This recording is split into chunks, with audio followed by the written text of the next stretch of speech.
Good morning, everyone. Welcome to Sukanya ISRS classes. Today we will discuss about women's in Constituent Assembly. Okay, तो चलिए शुरू करते हैं. तो there were total 15 women's in the Constituent Assembly. आज हम उन्हीं के बारे में बात करेंगे और उनमें से जो prominent personalities हैं उनके बारे में हम बात करेंगे. ठीक है, हमें पता है कि there were 15 women's in Constituent Assembly. ठीक है, 15 में से 1 nominated थे. ठीक है, और जो बाकी जो 14 वीमेंस थी, जो महिलाएं थी संविधान सभा में, वो सब इलेक्टेड थी. ठीक है, और वो डिफरेंट वॉक्स ऑफ लाइफ से थी. कोई लॉयर था, कोई फ्रीडम फाइटर था, कोई पॉलिटिशियन था एंड सफ्रेगेट. ठीक है, और जब हमारे डॉक्टर अम्बेडकर जब कॉन्स्टिट्यूशन जब हमारा फ्रेम हो रहा था, ठीक है, जब डिबेट चल रहा था, उस टाइम पे इन सब ने काफ़ी पार्टिसिपेट किया था, क्योंकि जितने भी इनमें जो वीमेंस थी सब को काफ़ी नॉलेज थी अपने अपने फील्ड की. ठीक है, तो आई टोल्ड यू देर वर 15. ठीक है, तो हम उनके नाम याद करते हैं. तो फर्स्ट अम्मू स्वामीनाथन, मद्रास. ठीक है, एनी मेसेकर, ट्रेवनकोर. ठीक है, princely state, and she was nominated. ठीक है, 93 थे उनमें से ये नॉमिनेटेड थे. ठीक है, 93 मतलब प्रिंसली स्टेट से नॉमिनेटेड थे. प्रिंसली स्टेट में इलेक्शन नहीं हुए थे, ना ही डायरेक्ट ना ही इनडायरेक्ट. ठीक है, ये वहाँ के जो भी राजा महाराजा थे, जो भी प्रजामंडल के जो भी लीडर्स थे, उन्होंने वहाँ के जो पॉपुलर फेसेस थे उन्हीं को ही नॉमिनेट करके यहाँ पे कॉन्स्टिट्यूएंट असेंबली में भेजा था. ठीक है, तो एनी मैसेकर थी, she was the only nominated member, ये याद रखना है. ठीक है, बेगम एजाज रसूल, इनको भी काफ़ी कॉन्ट्रीब्यूशन है. ठीक है, ये मुस्लिम लीग से थी, वो बात अलग है कि जब इंडिया का हमारा पार्टीशन हुआ, ठीक है, पाकिस्तान और इंडिया जब दो देश बने, तो उस टाइम पे ये पाकिस्तान के साथ नहीं गए. इन्होंने डिसाइड किया था कि वो इंडिया में ही रहेंगी. ठीक है, तो इंडिया में ही थी, मुस्लिम लीग से ही ये कॉन्स्टिट्यूएंट असेंबली में आए थे.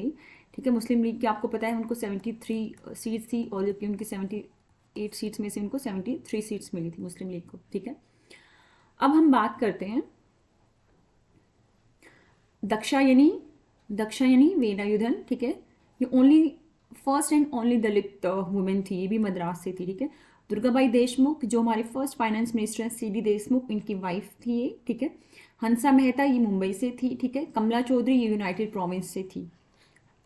ठीक है, अब लीला रॉय बंगाल से, मालती चौधरी, पूर्णिमा बनर्जी, यूनाइटेड प्रोविंस, राजकुमारी अमृता कौर, यूनाइटेड प्रोविंस, रेणुका रे वेस्ट बंगाल से थी. सरोजनी नायडू, कौन नहीं जानता इनको, बिहार से इलेक्टेड थी. ठीक है, सुचेता कृपलानी, यूनाइटेड प्रोविंस से इलेक्टेड थे. ठीक है, विजय लक्ष्मी पंडित, जो हमारे first prime minister Pandit Nehru ji, उनकी सिस्टर थी, ये भी यूनाइटेड प्रोविंस से इलेक्टेड. और ऐसा ही है कि मैंने अगर ये बोल दिया कि हमारी कॉन्स्टिट्यूएंट असेंबली में 15 वीमेन थी, तो हमेशा ही 15 प्रेजेंट थी? नहीं, एक टाइम पे 15 वीमेन कभी भी प्रेजेंट नहीं थी. जब 9 दिसंबर 1946 को जब पहली बार जो हमारी कॉन्स्टिट्यूएंट असेंबली मिली थी, उस टाइम पे भी 9 वुमेन्स ने इसमें पार्टिसिपेट किया था. राजकुमारी अमृता कौर नहीं थी. ठीक है, मुस्लिम जो हमारी प्रिंसली स्टेट नहीं थे वो नहीं थे. ठीक है, तो एनी मैसेकर वैसे नहीं थे. ठीक है, विजय लक्ष्मी पंडित, वो भी यूएन गई थी उस टाइम पे, ये भी नहीं थे. ठीक है, सुचिता कृपलानी भी WHO की मीटिंग में गई थी, वर्ल्ड हेल्थ ऑर्गेनाइजेशन, ये भी नहीं थे. तो 4 नाम ऐसे ही मैंने गिना दिया. ठीक है, तो ये 4 तो वैसे ही नहीं थे वहाँ पे प्रेजेंट. ठीक है, तो आई टोल्ड यू कि जो हमारी 14 थे आउट ऑफ 15 वीमेन थी, उसमें से 14 इलेक्टेड थे. ठीक है, 1 वीमेन जो एनी मैसेकर थी, ट्रेवनकोर, जो प्रिंसली स्टेट था, वहाँ से ये नॉमिनेटेड थे. ठीक है, 1 and only nominated women member. ठीक है, अब हम दक्षायनी वेलायुधन, ठीक है, the first and only Dalit women in the constituent assembly, ये याद रखना है, इंपॉर्टेंट है ये फैक्ट. ठीक है, और अगर आपसे कोई क्वेश्चन पूछे था ओनली मुस्लिम वुमेन, ठीक है, वो कौन था? बेगम एजाज रसूल. ठीक है, और जो माइनॉरिटी को जब रिजर्वेशन देने की बात हो रही थी ना कॉन्स्टिट्यूएंट असेंबली में, इन्होंने अपोज किया था, विरोध किया था उन्होंने. ठीक है, ये बात याद रखने की, किसने अपोज किया था. ठीक है, ये प्रिंसली फैमिली में इनका बर्थ हुआ था. ठीक है, मलेरकोटला, जो पंजाब में स्टेट में था उस टाइम पे. ठीक है, अर्ली 20th सेंचुरी में. ठीक है, इनके जो फादर थे वो पॉलिटिकल, सोशल और इंटेलेक्चुअल सर्कल में उनका काफ़ी नाम था. ठीक है, और वो यंग एज से ही काफ़ी अपने पापा के साथ जो भी पॉलिटिकल मीटिंग्स होती थी उनमें जाया करती थी, और उनके अपने फादर के सेक्रेटरी की तरह भी काम कर रही थी. तो इनको बचपन से ही एक्सपोजर मिला था इन सब चीज़ों का, पॉलिटिकल, सोशल, जो इंटेलेक्चुअल सर्कल था अपने फादर का, तो उससे उन्होंने काफ़ी चीज़ें सीखी, इसलिए इनका कॉन्ट्रीब्यूशन भी बहुत ज़्यादा है. ठीक है, जब हमारा पार्टीशन हुआ था उस टाइम पे जो ये पार्लियामेंट में खड़े हुए थे उन्होंने बोला था कि opposing reservation for minorities in legislative assembly, उन्होंने इसका विरोध किया था। जो आप माइनॉरिटीज़ को जो लेजिस्लेटिव असेंबली में रिजर्वेशन के बारे में इन्होंने बोला था कि नहीं देना चाहिए, ठीक है। She was against separate electorate for minorities formed by the colonial government 1909, जो 1909 में जो मोंटेमोल जो रिफॉर्म उसके थ्रू जो भी सेपरेट इलेक्टोरेट दिया था उसके भी ये अगेंस्ट थे, ठीक है। इनको लगता था कि नहीं देना चाहिए सेपरेट इलेक्टोरेट। इसकी वजह से हमारी जो spirit of separatism and communalism ये हमेशा के लिए जिंदा रहेगी, और ये हमारी एक सेकुलर स्टेट के लिए अच्छी बात नहीं है।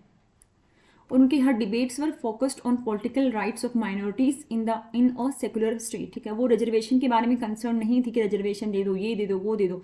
उनका मानना था कि जो माइनॉरिटीज़ हैं उनका पॉलिटिकल राइट्स दो। वो बोलते थे कि जो रिजर्वेशन है ना ये एक सेल्फ डिस्ट्रक्टिव वेपन है, ठीक है।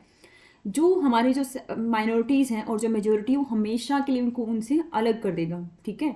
और उनको कोई चांस नहीं मिलेगा माइनॉरिटी को to win the goodwill of the majority, और वो मेजोरिटी की गुडविल कभी भी नहीं जीत पाएंगे, ठीक है। और उन्होंने बोला था कि we should run away once and for all, उन्होंने बोला कि अभी के लिए और हमेशा के लिए इसको सेपरेट जो भी है इलेक्टोरेट है इसको ख़त्म कर दो, ठीक है। ऐसा उन्होंने कहा। एडवाइजरी कमेटी की मीटिंग थी एंड चेयर कौन कर रहा था उसको, वल्लभ भाई पटेल, और दिसंबर 1948 की बात आई, ठीक है। ये इंटरेक्शन करते हुए ये वुमेन हॉकी की जो कैप्टन थी उनके साथ, ठीक है। ये भी जब हमारी हॉकी विमेंस हॉकी टीम थी श्रीलंका 1962 की बात है ये, ठीक है। ये लाल बहादुर शास्त्री जी उस समय हमारे जो प्राइम मिनिस्टर थे, और ये जापान में जो टेस्ट सीरीज थी 1964 की वहाँ की बात आई, ठीक है। इनके बारे में बोलती हैं जो एल्वेरा ब्रिटो थी, जो फॉर्मर जो hockey women's Indian women's hockey team की जो कैप्टन थी, उन्होंने बोला कि उनके प्रेसिडेंट बनने से पहले जो विमेंस जो हॉकी है उसको इतना रिकग्निशन नहीं था उनको इतना, ठीक है। जब ये प्रेसिडेंट बनी तो उन्होंने एक कमेटी बनाई, वो भी उनमें जो हॉकी की जो फेमस पर्सनैलिटीज़ थी उनको इन्वॉल्व करके, ताकि जो विमेंस हॉकी है उसका स्टैंडर्ड को वो इम्प्रूव कर सकें, ठीक है। और वो ऑलमोस्ट जो भी नेशनल जो भी चैम्पियनशिप होती थी और जो भी टेस्ट सीरीज होती थी, ठीक है, जैसे लाइक जापान की मैंने फ़ोटो भी डाली है, श्रीलंका की होगी, तो वो वहाँ पे बहुत ज़्यादा इंटरेस्ट लेती थी और विजिट भी करती थी, ठीक है। इसकी वजह से जो हॉकी को काफ़ी पुश मिला था और रिकग्निशन भी मिला था विमेंस हॉकी को, ठीक है। ये उसकी प्रेसिडेंट भी थी, ठीक है। और फंडामेंटल राइट पे जब बहस चल रही थी उस टाइम पे उन्होंने बोला कि जो फंडामेंटल राइट्स हैं, क्योंकि गवर्नमेंट ने बहुत सारे हमारे पास हमारे फंडामेंटल राइट्स हैं, बट उन फंडामेंटल राइट्स पे जो लिमिटेशंस है ना उनके लिए उन्होंने बोला कि आपने एक हाथ से कि I find that what has been given with one hand has been taken away by the other, कि आपने एक हाथ से कुछ दिया और आपने दूसरे हाथ से उसको वापस ले लिया। ऐसा उन्होंने फंडामेंटल राइट्स पे जो रिस्ट्रिक्शंस हैं हमारी रीजनेबल रिस्ट्रिक्शंस हैं उनके बारे में ऐसा उन्होंने बोला, ठीक है। अब हम बात करते हैं दुर्गाबाई देशमुख। दुर्गाबाई देशमुख ये भी काफ़ी सोशल रिफॉर्मर थी, उन्होंने भी काफ़ी कंट्रीब्यूट किया था सोशल पॉलिटिकल और विमेंस के एम्पावरमेंट के लिए। विमेंस की जो उस टाइम पे उनके साथ जो भी डेरोगेटरी जो प्रैक्टिसेस थी, उनके साथ जो ट्रीटमेंट होता था, इल ट्रीटमेंट होता था, वो सब इन्होंने देखा था। तभी उन्होंने डिसाइड किया था कि वो वुमेंस की सोसाइटी में जो पोजीशन है उसको अपलिफ्ट करेंगी, ठीक है, वुमेंस को एम्पावर करेंगी, तो भी इन्होंने डिसाइड किया था, ठीक है। तो उनके बारे में हम पढ़ लेते हैं, ठीक है। ये प्रोमिनेंट सोशल रिफॉर्मर थी, ठीक है, who participated in Gandhi led salt satyagraha activity during the civil disobedient movement. जो सोल सत्याग्रह एक्टिविटी थी उसमें भी इन्होंने पार्टिसिपेट किया था, ठीक है। और उन्होंने काफ़ी विमेन सत्याग्रह ही इन्होंने ऑर्गेनाइज कराए थे, ठीक है। और 1930 से लेकर 1933 तक इनको 3 टाइम्स इनको जेल भेजा गया, ठीक है। जब ये इस टाइम के दौरान जब वो जेल गई थी तो उन्होंने देखा था कि वहाँ पे विमेंस थी, वो इलिटरेट थी। उस टाइम पे कौन विमेंस को पढ़ाता था? जो नॉर्मल फैमिलीज से थी उनको कौन पढ़ाता था? कोई नहीं पढ़ाता था, ठीक है, वो एजुकेटेड नहीं थी। तो बहुत सारी विमेंस ऐसी थी जिन्होंने कोई क्राइम कमिट किया ही नहीं, बट स्टिल वो वहाँ जेल में थी, सजा काट रही थी, ठीक है। तभी इन्होंने डिसाइड किया था कि उनको लीगल सर्विस प्रोवाइड करेंगी और वुमेंस को एम्पावर करेंगी, ठीक है। और दुर्गाबाई देशमुख की थी, उन्होंने बोला था कि हमारे यहाँ पे एक सेपरेट फैमिली कोर्ट इस्टेब्लिश करने की ज़रूरत है। और ऐसा उनको कब रियलाइज़ हुआ? जब वो चाइना और जापान से स्टडी करके इंडिया में आई, उस टाइम पे इनको रियलाइज़ हुआ, ठीक है। ये इनकी फ़ोटो है दुर्गाबाई देशमुख की, ठीक है। जो दुर्गाबाई देशमुख भी पता है फ्रीडम फाइटर थी, गांधी जी की से इन्फ्लुएंस थी, ठीक है, क्रिमिनल लॉयर भी थी मद्रास हाई कोर्ट में, ठीक है। ये आपको लगता होगा ये काफ़ी प्रिविलेज्ड फैमिली से, जैसे राजकुमारी अमृतापुर थी प्रिविलेज्ड फैमिली से थे, नहीं ये प्रिविलेज्ड फैमिली से नहीं आए थे, ठीक है। इनका जन्म हुआ था 15 जुलाई 1909, ठीक है। इनके फादर का नाम था VVN रमारा, वो भी एक सोशल वर्कर ही थे, ठीक है। ये अपने फादर से भी तो काफ़ी इंस्पायर्ड थी, ठीक है। तभी ये जो सोशल इनइक्वालिटी और सफरिंग्स थी उनके लिए काफ़ी she was very very sensitive, ठीक है। और उन्होंने ये भी ऑब्जर्व किया कि जो क्रूअल कस्टम्स थे और जो पुअर ट्रीटमेंट था वीमेंस का, उसके लिए भी उनको बोला कि हमें सोशल रिफॉर्म करने की बहुत ज़्यादा ज़रूरत है, ठीक है। ये हैं दुर्गाबाई देशमुख, ठीक है। चेयरमैन थे ये किसके, सेंट्रल सोशल वेलफेयर बोर्ड की, ठीक है। और जब सोल्ट सत्याग्रह चल रहा था उस टाइम पे ये बहुत ज़्यादा यंग थी दुर्गाबाई, ठीक है। She took over as a leader of the movement in Madras after freedom fighter T Prakasam was arrested. जब इनका जो फ्रीडम फाइटर थे टी प्रकाशम, जब इनका अरेस्ट हो गया था तो उन्होंने जो वहाँ पे जो सोल्ट सत्याग्रह था उसको उन्होंने लीड किया था, ठीक है। उस टाइम पे शी वॉज यंग, ठीक है। फिर उसके बाद भी इनको भी अरेस्ट कर लिया गया, सेंटेंस कर दिया गया ऑलमोस्ट फॉर 3 ईयर्स 1930 से 1933, और 1 साल का उनको सोलिटरी कन्फाइनमेंट भी रखा था, मतलब एकांत में रखा गया था इनको, ठीक है। इनकी एक ऑटोग्राफी है इनकी दुर्गाबाई देशमुख की, पता होनी चाहिए, चिंतामन एंड आई, ठीक है, इनका हस्बैंड है। Durgabai recalled her years in imprisonment and an eye opener to the circumstances of several women inmates who due to illiteracy had committed to crimes they had not even admitted to crime। मतलब ये बोलना चाह रही है कि जब वो jail में थी उस टाइम पे तो इन वुमेन्स को देखा कि वो उन्होंने कोई क्राइम किया भी नहीं, और जो क्राइम उन्होंने किया भी नहीं उसके लिए उनको जेल में रखा हुआ है, ठीक है। ये उसके लिए आई ओपनर था। तभी उन्होंने डिसाइड किया था कि मुझे लॉयर बनना है, फ्री लीगल एड प्रोवाइड करनी है और वुमेन्स को एम्पावर करना है एजुकेशन से, ठीक है। उस टाइम पे इन्होंने डिसाइड कर लिया था, ठीक है। जब इनका अच्छा खासा करियर चल रहा था मद्रास हाई कोर्ट में, क्रिमिनल लॉयर थे वहाँ पे, ठीक है, उसी टाइम पे इनको कॉन्स्टिट्यूएंट असेंबली में एज ए कांग्रेस कैंडिडेट, ठीक है, this is important, Congress candidate उनको सेलेक्ट कर लिया गया था 1946 में, ठीक है। और ये जो हमारी स्टीयरिंग कमेटी है उसकी भी ये मेंबर थी, ठीक है, this is also important fact, ठीक है। इनको काफ़ी लीगल बैकग्राउंड की वजह से जो जुडिशियल इशू था, जो डिबेट होता था उस पर इन्होंने काफ़ी कॉन्ट्रीब्यूट किया था, ठीक है। और आपको पता है जब ये राज्यसभा के लिए जो एज है अभी 30 एज है, ठीक है, मेंबर बनने के लिए राज्यसभा का, बट उस टाइम पे 35, मतलब ड्राफ्ट की बात करें हम, ड्राफ्ट कॉन्स्टिट्यूशन की, ठीक है। तो ये दुर्गाबाई देशमुख की थी, उन्होंने बोला था कि जो 35 है ना, 35 से 30 करो, ठीक है, राज्यसभा में सीट होल्ड करने के लिए, ठीक है। 1950 में जवाहरलाल नेहरू ने इनको अपॉइंट कर दिया था to the planning commission as a leader of social services का लीडर, ठीक है। उस टाइम पे ये इनके कलीग थे, फाइनेंस मिनिस्टर थे, जो चिंतामन सीरी देशमुख बोलते हैं इनको शॉर्ट फॉर्म, ठीक है, चिंतामन द्वारकानाथ देशमुख, ठीक, फाइनेंस मिनिस्टर थे नेहरू की कैबिनेट में, ठीक है। तो इसी दौरान इनके ये कलीग थे इनकी मतलब, और उसके बाद 1953 में इन दोनों की इन्होंने शादी किया था, सिविल रजिस्टर्ड मैरिज की थी, और इन्होंने कोई फैमिली प्लान नहीं की थी, क्योंकि इन्होंने डिसाइड किया था कि वो देश की ही सेवा करेंगे, ठीक है। और ये फर्स्ट चेयरमैन भी थी सेंट्रल सोशल वेलफेयर बोर्ड, मैंने आगे फोटो भी डाली स्लाइड में ना, फर्स्ट चेयरमैन थी central social welfare board CSWB, ठीक है। और उन्होंने ये जो बजटरी प्रोविजन करने के लिए भी इन्होंने ही बोला था कि बजटरी प्रोविजन के बिना हम वुमेन्स का जो वेलफेयर करना आसान नहीं होगा, उससे ही हम वुमेन्स को बेटर स्टेटस दे पाएंगे, ठीक है। और इनके हस्बैंड है, उनकी जो ऑटोबायोग्राफी सीरी देशमुख के जो फर्स्ट फाइनेंस मिनिस्टर थे नेहरू की कैबिनेट में जो मिनिस्टर थे, the course of my life, ठीक है, उसके में भी इन्होंने अपनी वाइफ के बारे में काफ़ी प्रेज किया, ठीक है। She was a complex product of inherited affluence, talent and powerful parental influence. उनके वाइफ के बारे में उन्होंने काफ़ी अच्छे वर्ड्स से उनको डिस्क्राइब किया है, ठीक है। अब हम बात करते हैं एनी मैसेकर, ठीक है, one and only nominated member, ठीक है। एनी मैसेकर वो लेटिन कैथोलिक फैमिली में तिरुवनंतपुरम केरला में इनका जन्म हुआ था, ठीक है।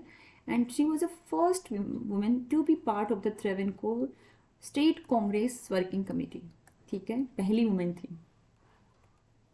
अब हम बात करेंगे, ये है राजकुमारी अमृता कौर। इनका भी काफ़ी कंट्रीब्यूशन, आज जो एम्स आप देख रहे हो ना, इनमें इनका काफ़ी contribution. She was the real driving force behind the establishment of AIIMS. Okay, वो बात अलग है, उस टाइम पे नेहरू जी की गवर्नमेंट थी, but the real driving force was Amrita Kaur. उस टाइम पे ये कैबिनेट हेल्थ मिनिस्टर थी और ये फर्स्ट कैबिनेट मिनिस्टर थी, ठीक है। The princess of the Kapurthala princely state थी, ठीक है, और ये ऑक्सफोर्ड यूनिवर्सिटी से पढ़ी हुई थी और महात्मा गांधी की फॉलोअर थी और उनकी अच्छी फ्रेंड भी थी, ठीक है। और एक इम्पोर्टेंट मेंबर थी कॉन्स्टिट्यूंट असेंबली में, और जो नेहरू की जो सरकार थी उसमें कैबिनेट मिनिस्टर भी थी, ठीक है। और इसके अलावा भी इनके बारे में जानने को बहुत कुछ है, वो हम आगे पढ़ने वाले हैं, ठीक है। तो राजकुमारी अमृत कौर के बारे में हम पढ़ने वाले हैं। ये कॉन्स्टिट्यूंट असेंबली में सिलेक्शन हुआ था इनका, ठीक है, और यूनाइटेड प्रोविंस से आती थी, इलेक्टेड थी, ठीक है। ये लिखा हुआ है यहाँ पे, नॉमिनेटेड तो एक ही है, याद रखना है, कन्फ्यूज नहीं होना है। बाकी 14 इलेक्टेड थी, ठीक है। और इन्होंने इंश्योर किया था कि एक्सटेंसिव पॉलिटिकल पार्टिसिपेशन हो वुमेन्स का, ठीक है। और इसी के चक्कर में इनकी नेहरू जी से काफ़ी इन लोगों की मतलब समझ लो बहस होती थी, ठीक है। इसीलिए जब नेहरू जी की जो कैबिनेट जो गवर्नमेंट उसमें ये लेना नहीं चाहते थे, तो लेकिन जब गांधी जी ने इंसिस्ट किया तो नेहरू जी को इनको कैबिनेट मिनिस्टर मतलब बनाना पड़ा था, ठीक है। And she became the first women to hold a cabinet position in India as a health minister, याद रखना है, ठीक है। फर्स्ट वुमेन टू होल्ड, इससे पहले किसी वुमेन को मौका नहीं मिला था कि कैबिनेट पोजीशन हेल्ड कर सकें, ठीक है। और ये हमारी फर्स्ट हेल्थ मिनिस्टर थी। All India women's conference centre जो लेडी इरविन कॉलेज है दिल्ली में, और all India institute of medical science जो एम्स है, हमारा रेप्यूटेड इंस्टीट्यूट है, ठीक है, काफ़ी इंपॉर्टेंट इंस्टीट्यूट है, ये सबके पीछे इन्हीं का ही हाथ था, ठीक है। और गांधी जी के काफ़ी अच्छे दोस्त थे, उनकी जो आइडियोलॉजी है गोपाल कृष्ण गोखले, उनसे काफ़ी इन्फ्लुएंस थी उनकी टीचिंग से, ठीक है। और इसीलिए उन्हीं के आश्रम साबरमती आश्रम में रहती थी, और बाकी जो नॉर्मल लोग रहते थे, ऑल्दो ये प्रिंसली फैमिली से आती थी, काफ़ी प्रिविलेज थी, काफ़ी फैसिलिटीज़ थी, लग्जरी लाइफ जी सकती थी, बट इन्होंने डिसाइड किया था कि मुझे अपने देश को ब्रिटिशर्स से, कॉलोनियल गवर्नमेंट से छुड़वाना है और देश की सेवा करनी है, तो ये आश्रम में ही रहती थी। गांधी जी बहुत ज़्यादा इन्फ्लुएंस थी, ठीक है। और इनका जो कलेक्शन ऑफ लेटर्स, जो लेटर इन दोनों के बीच में कम्युनिकेटिव लेटर्स के थ्रू जो भी कम्युनिकेशन हुआ था, लेटर्स टू राजकुमारी अमृत एक बुक है, उसमें इन लेटर्स को कंपाइल किया गया है, ठीक है। और जो पर्दा सिस्टम, देवदासी सिस्टम, चाइल्ड मैरिज, इनके अगेंस्ट उन्होंने काफ़ी मतलब बैटल लड़ी थी, ठीक है। 1927 में इन्होंने फाउंड किया था all India women's conference and later served as its president, इनको फाउंड किया, ठीक है। She was a founding member, और बाद में उनका प्रेसिडेंट की तरह उन्होंने सर्व किया था।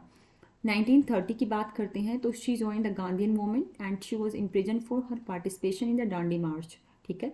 She gave up all her princely comforts to join Gandhi at his ashram in Sabarmati, ठीक है। 1930 में जो डांडी मार्च हुआ था इसमें उन्होंने पार्टिसिपेट किया था और उसकी वजह से इनको जेल भी जाना पड़ा था। In her battle for free India, she became one of the few women members of Constituent Assembly. She, along with Hansraj Mehta, were the only female members to be ardently in support of the Uniform Civil Code in the Constitution. देख रहे हो कितने visionary थे, कितने intellectual थे, ठीक है। उस टाइम पे उनको समझ में आ गया था कि यूनिफॉर्म सिविल कोड की ज़रूरत पड़ेगी, ठीक है।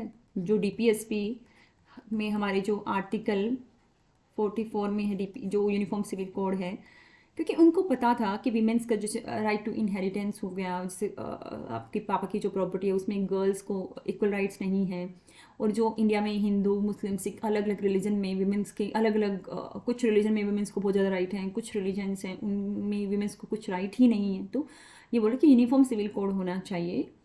इस टाइम पे इन्होंने सपोर्ट किया था। तो यूनिफॉर्म सिविल कोड अभी काफ़ी न्यूज़ में है, तो ये पॉइंट आप काफ़ी कोट कर सकते हो अगर मेंस में ऐसा कोई क्वेश्चन आता है तो, ठीक है।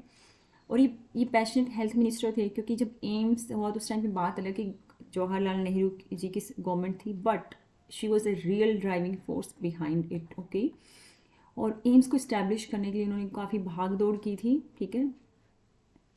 ये मैंने आपको पहले बता दी, जब अगस्त 1947 में जो कैबिनेट मिनिस्टर बनाने के लिए वो, क्योंकि जब वो वीमेंस के जो पॉलिटिकल पार्टिसिपेशन को लेकिन दोनों में थोड़ी ताना मतलब अनबन होती रहती थी, उसकी वजह से गांधी जी नेहरू जी चाहते थे कि हंसा मेहता को लिया जाए कैबिनेट में, बट गांधी जी ने जब इंसिस्ट किया तो उन्होंने इनको लिया। ये बात ऐसे जो शंकर घोष की बुक है उसमें लिखा हुआ, जो जवाहरलाल नेहरू बायोग्राफी है उसमें उन्होंने मेंशन किया हुआ है, ठीक है। और ये है कि वो हमारी फर्स्ट हेल्थ मिनिस्टर थी, ठीक है। एंड जब एम्स को ये तो समझ में आ गया, प्रूव भी कर दिया कि चलो एम्स बनाएंगे, ठीक है, ऐसा इंस्टीट्यूट बनाएंगे, रेप्यूटेड इंस्टीट्यूट बनाएंगे हम। बट उसके लिए फ़ंड कहाँ से आएंगे, क्योंकि उस टाइम पे हमारी कंट्री के पास इतना पैसा तो नहीं था। तो ये जो फंड रेज किया था ना, इसमें भी इनका काफ़ी बड़ा योगदान था। ह्यूज अमाउंट उन्होंने न्यूजीलैंड गवर्नमेंट से लिया, ठीक है। जो डिफरेंट डिफरेंट ऑर्गेनाइजेशन थी, देखिए रॉक फेलर फाउंडेशन हो गया, द फोर्ड फाउंडेशन हो गया, द गवर्नमेंट ऑफ ऑस्ट्रेलिया हो गया, वेस्ट जर्मनी हो गया, as well as from the Dutch government. यहाँ से उन्होंने काफ़ी फंड रेज किया था ताकि हम एम्स इंस्टीट्यूट को इस्टेब्लिश कर सकें, ठीक है। और उन्होंने कुछ और भी कुछ इसमें उनका कंट्रीब्यूशन बोला कि जो अंडर ग्रेजुएट जो MBBS कोर्स होता है वहाँ एक आप पहले एक ओपन एडवर्टीजमेंट होगा, ठीक है, एक ओपन कॉम्पिटिटिव टेस्ट होगा, उसके बाद जो मेरिट के बिहाफ पे वहाँ पे एडमिशन होगा, ठीक है। एंड द एंट्रेंस, इन्हीं के प्रयासों की वजह से ही जो एंट्रेंस एग्जाम स्टार्ट हो गया था होना एम्स में 1956 से ही वहाँ पे एडमिशन हो रहा है एंट्रेंस एग्जाम से, ठीक है। आपको पता है, और देखो इस टाइम पे स्टैब्लिश बाय 1961 तक तो AIIMS had attain global repute as it was placed alongside the best of institute core chair, best of institute, ठीक है। और इन्होंने जो last meeting, last governing body meeting of AIIMS on August 14 1960 को इन्होंने चेयर की थी। ये इनकी लास्ट मीटिंग थी, ठीक है। Wherein she donated her residence at Shimla, Manorville to AIMS as a space meant for the relaxation and recreation of the doctors and the nurses of the institute from America, Canada and Europe। आगे है इनके घर की photo, ये उन्होंने donate कर दिया था रिक्रिएशनल एक्टिविटीज़ के लिए, डॉक्टर्स और जो नर्सेज के लिए, ठीक है। और भी इनको काफ़ी रिकग्नाइज़ किया गया था इनके काम को, ठीक है। और ये भी she led the Indian delegation to the World Health Organisation for 4 years से, काफ़ी अचीवमेंट था, बिग अचीवमेंट था। And she was president of the WHO assembly in 1950। This is most important fact. She was vice president of International Red Cross Society, ठीक है। Indian leprosy association की भी president रह चुकी हैं, ट्यूबरकुलोसिस एसोसिएशन की भी प्रेजिडेंट रह चुके हैं। एंड इसी साल में Kaur was listed by the Time magazine as a women of the year, ठीक है, क्योंकि उन्होंने हेल्थ सेक्टर में अपना काफ़ी कंट्रीब्यूशन किया था। उन्होंने अपनी लग्जरी लाइफ छोड़ दी थी ताकि वो पब्लिक की सेवा कर सकें, ठीक है। ये कुछ फ़ोटो हैं, ये जो क्वीन एलिजाबेथ है वो ट्री प्लांट करती हुई एट द एम्स कैंपस इन 1961 की बात है ये, ठीक। अब हम बात करते हैं सरोजनी नायडू की, ठीक है। पॉपुलरली हमें पता है नाइटिंगेल ऑफ इंडिया, ठीक है, क्योंकि सरोजनी जो नायडू थे इंडियन इंडिपेंडेंस एक्टिविस्ट थे और एक पोएट भी थे, ठीक है। और बच्चों वाली पोएम तो लिखते ही थे वो, अदर्स और दूसरी सीरियस थीम पे भी वो, जैसे कि पेट्रियोटिज्म हो गया, रोमांस हो गया, ट्रेजेडी, इन पे भी वो कविताएं लिखते थे, ठीक है। She became the president of Indian National Congress and बाद में she was appointed as the governor of the United Provinces. This is also very important fact, ठीक है। सुचेता कृपलानी के बारे में हम बात करते हैं। उनको याद रखा जाता है, उनका जो रोल था क्विट इंडिया मूवमेंट जो 1942 में, उनके लिए इनको याद रखा जाता है। And she established the women's wing of the Congress party इन 1940 में, ठीक है। She सैंग Vande Mataram in the independence session of constituent assembly का जो इंडिपेंडेंस सेशन हुआ था उसमें इन्होंने वंदे मातरम गाया था। She was also India's first women chief minister. So ये तो याद रखना बनता है। अब हम बात करते हैं विजयलक्ष्मी पंडित। वो पंडित नेहरू जी उनकी सिस्टर थी, ठीक है। She was a activist, a minister, ambassador, diplomat, and she was among the few revolutionizing the role of women in nation building में इन्होंने काफ़ी कंट्रीब्यूट किया था, ठीक है। The first women cabinet minister in the British era में पहली cabinet minister बनने वाले विजयलक्ष्मी पंडित जी थे। Pandit was one of the first leaders to call for an Indian constituent assembly to frame a constitution. इन्होंने भी बोला था कि एक इंडियन कॉन्स्टिट्यूंट असेंबली होनी चाहिए, इंडियन होनी चाहिए, ना कि ब्रिटिश उसमें इन्वॉल्व नहीं होने चाहिए, ताकि हम अपने देश के लिए अपना कॉन्स्टिट्यूशन बना सकें।